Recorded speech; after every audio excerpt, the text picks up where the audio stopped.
I have been looking for a way to cover my ugly thermostat, and I think I just found the perfect thing. Now I want to double check and mark the size of my thermostat on the inside of the basket. I want to cut a hole into the top of the basket and cut some of it away. With the hole cut, I want to get some flowers ready to put in the basket. To keep the basket where I want it over my thermostat, I'm just going to use 2 small nails. This is going to allow me to pop it off anytime I need to. The last thing to do is fill my basket with the pretty flowers and greenery. I couldn't be happier with how well this pretty basket covers my ugly thermostat. It was the perfect solution. I hope this has inspired you to grab a basket if your thermostat needs a spruce up as well. I have a light in my work area, and unfortunately the shade fell and broke. Looking through my supplies, I found this burlap covered metal ring that fits perfectly around the light fixture. To give the light fixture some depth, I've pulled out 12 beads from my pile, 2 in each size that I had. I want to create strands of beads that I can hang off the metal ring. So I'm going to thread the 12 beads from largest to smallest onto a thin piece of this jute twine. With all of the beads strung, it's time to add them to the metal ring. To hold each strand of beads in place, I'm wrapping the end of the twine around the ring, and then I'm just going to use a little dab of hot glue to keep it in place. I've already gone ahead and put several plugs and hooks into the ceiling around the light fixture, so now all I have to do is slip the ring up over the light and then secure it onto the hooks. I'm absolutely loving how unique this Boho chic light looks now. It's the perfect solution for this particular light. I've got this old extension cord just sitting around and I don't like the look of it. First thing I'm going to do is take some cardboard outside and lay it down. And then I ordered off Amazon some ball pit balls. But the problem is, how do you paint them? They just float everywhere. I, quote, borrowed some pins from my wife. And what I'm going to do is stick those up through the back of the cardboard. And I'm going to place the ball on top very carefully because they are sharp and push it down. I'm going to do this to every single one. Look how good that holds right there.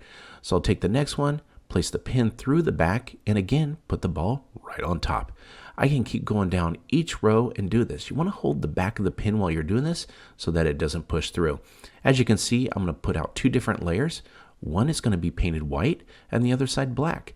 Now, I did paint on a little bit on a windy day, but I got nice and close and I put little squirts of paint on. If you do too much paint, it's going to run, so you got to be very careful. You may have to do 2 coats. As you can see, there's going to be some gaps, but that's okay. I'll show you what we're going to do later. I'm going to do the white on one side and the black on the other. Again, making sure I just do little squirts so I don't get too much of some running. Once I get all of that in and it's painted and it looks good, it's time to flip them over. I may have got a little impatient and didn't wait for them to dry all the way. Got a little bit on my hand, but you just pull the balls off, hold the back of the pins with one hand, and push it on through. Once you get those all pulled over, we can go ahead and start painting the other sides. Now, again, just do little squirts and don't put too much. Once I get those covered, they're going to look really good. Again, like the black covered nice. And I'm going to pull that off. And then I can take the pen out and watch this. There we go. It's like I never borrowed it. And then what we can do is take an X-Acto knife or any kind of sharp knife, and we're going to put a little hole on one side. Now, it can be square, diamond shaped, not a big deal.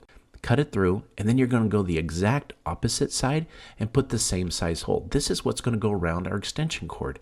You want to make sure it's just high enough and big enough to cover it.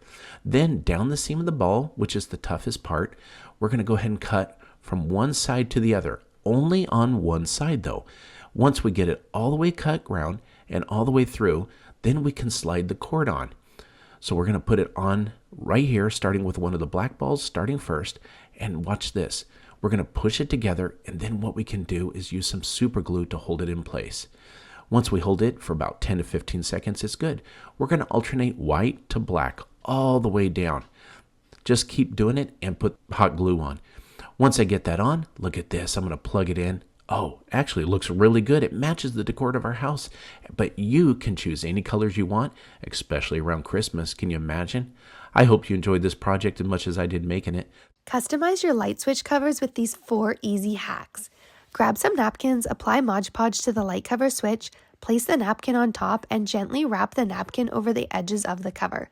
Trim the excess and apply Mod Podge on the top of the napkin and poke the screw holes out. 2. Grab some washi tape and place on a light cover switch. Wrap around the edges and keep adding tape until it is completely covered. Poke the screw holes and you're done. 3. Grab some scrap wallpaper and trim a little bigger than the light switch cover. Use hot glue on the edges to wrap and secure the wallpaper over the light switch cover. Trim the corners to reduce the bulk, and then cut out the center hole and wrap it to the back. Poke the screw holes through. 4. Grab some adhesive shelf liner and cut it a little bigger than the light switch cover. Peel the backing off, apply to the light switch cover, and trim the corners before wrapping it around the back. I used a blow dryer to smooth it out and it helped it stick better. Cut the center hole and wrap it to the back. Now you have 4 unique ideas for creating custom light switch covers. I hope this inspired you to create your own light switch cover. I hate that look in the kitchen, and it's dirty and it's got to go. I removed the screws, but I also noticed it was painted on, so I had to use a knife to take it off. First thing we're going to do is take a 1x2 pine board, and we're going to cut a 45-degree angle, line it up on the inside of the vent, just like that, and then we'll mark it, and we're going to cut also another 45. That's going to give us our top and our bottom. We want to make sure it fits, and it's the right size though, so go ahead and use it and match it up. Next, we're going to do the sides. Same thing, cut a 45-degree, and you can also use the first one you cut as a template. Just mark it and cut it. Once we get those 4 sides cut, we're going to put those right on the workbench right there, clamp them down, use some wood glue, and we're going to make our frame. Once you get it clamped up, just go ahead and use your nail gun. And also, we're going to keep going on that frame and just go all the way around the edges and make a wonderful frame. Take that old vent, use it to mark the holes because we got to cut those out, drill them, in order to put our screws through to mount it to the wall. Once we get that done, it's time over to the scroll saw. Now, you can use a razor knife for this. I'm cheating a little bit because I do own a scroll saw and I love using it. These are 1/16 of an inch birch pieces of plywood. They're great for what we're going to do. They're nice and thin and easy to cut. What we're going to do is we're going to make a landscape scene. This is my first layer that's going to go on. Also, what I'm going to do is take a router. This is something that you don't have to do, but since I have a router, I'm going to do it. It makes an indentation so I can put those pieces of birch plywood on the inside and make it flush with the wall. Once I get it routed out, I'm going to take some wood glue, go ahead and run it along the line there, and this is where my first piece of landscape is going to go. I'm just going to set that in. Now, this is a small piece because we're working from the front to the back. I'm going to make sure that sets up really nice. Then what I'm going to do is turn it over and I'm going to paint it green because I want a nice lush lawn look. Paint that green, and I'm going to actually dilute paint just a little bit with some water because I want to see the wood grain come through. Next, it's time for a mountain scene. What I did was I wetted the brush on this foam brush here and I put some gray on. Now, by wetting it, what it does is it allows the gray to go on, but what I can do is take a damp cloth or a paper towel and I can just kind of blotch it and let that wood grain soak through. We're going to run some wood glue and we're going to put it in there. Again, the most important part is to let it set up, be patient, let that glue dry for a couple hours. Once you get your landscape done, again, on the back, we're going to cut out a little bit of a mesh screen and staple it on. This is going to finish our project, but we got to mount it. So once we get this screen on, it's going to get time to put it on the wall and put the screws in. And there it is. I live in California and I love looking outside and seeing the lush mountains. And if you think that the air doesn't get through, well, look at this. It does just right. And I think it turned out great. You can make any landscape you want, and it's better than looking at that ugly white grill. I hope you enjoyed this project as much as I did making it. Thank you for watching Home Talk, and we'll catch you next time.